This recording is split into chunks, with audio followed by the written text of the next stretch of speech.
Okey, Assalamualaikum. Apa khabar semua? Terima kasih kepada semua yang dah mengikuti. Janganlah ulas-ulas channel Lokman Osman. Hari ni kita ke mana? Kita nak ke aktiviti memancing pula. Aktiviti memancing ke Rakit Sungai Papan, Rakit Air Bintan. Dia bagi dua nama, tapi kalau nak pergi sini sendiri type Rakit Pancing Sungai Papan. Kalau Rakit Air Bintan dia akan bawa ke Teluk Sengat. Percayalah, type Rakit Pancing Sungai Papan, kena lengkap. Di Rakit Air Bintan ni. Tapi kalau kita hanya malas, kita ikut je waste dia tu, Rakit Air Bintan, dia akan bawa ke Teluk Sengat. Okey, kita tunjuk sikit. Dia dalam sawit. Mula nak masuk tadi saya tak sempat nak ambil. Dia ada guard sebelum masuk tu, saya cerita lah. Lepas tu dia kawasan sawit macam ni. Sawit dah besar-besar. Dia ada guard masuk. Cakap je, saya nak pergi mancing. Jangan tipu.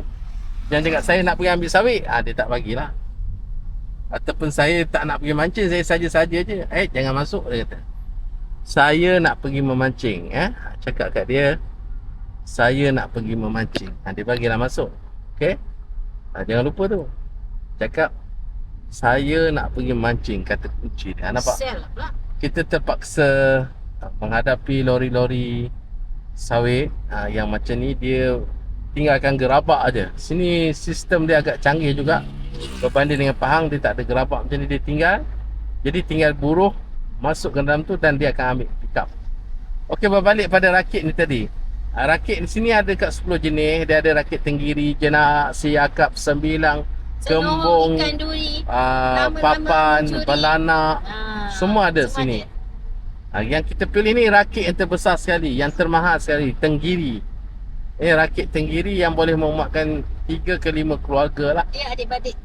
Tenggiri. Rakit yang seterusnya jenahat siakap tu lain. Dia lama ikan duri. Dan kita ada macam kat pohon lama-lama mencuri. Putri, anak buah saya. Biasanya kami berdua je. Putri malu pula, jangan lari Putri. Okay, jumpa lagi. Tak ada sangat konten menarik. Sebelum kita nak sekarang kita tunjuk jeti pula. Bye. Okay, kita dah sampai ke kawasan sawit-sawit. Dia dah bagi pantai. Map dah ada kan? Lagi mau tanya. Slow lah. Apa? Okay, kita dah masuk kawasan sawit ni. Tu nampak dalam map tu. Ke kiri. Sekarang slow sampai dekat jeti lah. Kita menunggu lah. Tak tahulah kira kamera ni. Kita suruh dia bawa telur pun dia pecut. Okay, kita dah sampai. Sikit lagi kita akan dapat laut lah. Maknanya kalau kita nak terus juga lagi memang tak boleh. Sebabnya dah laut. Orang bodoh je lah kalau dia terus lagi ke laut. Tanpa GPS pun kita takkan dapat lagi ke depan. Sebab kereta macam mana nak masuk laut. Tu dia, Rakit Pancing Sungai Papan. Tu dia, saya dah kali kedua lah di sini. Kalau anggota lambat kan, kita tengok waktu kecemasan.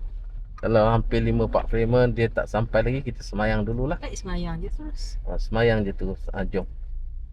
Dengan keadaan orang penuh dan sebagainya ni. Orang pergi kuil.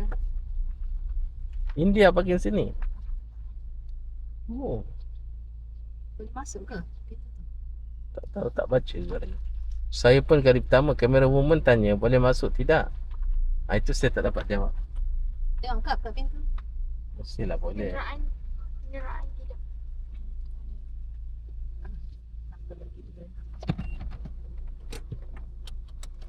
Okay, kita nak semayang dulu guys. Bye bye.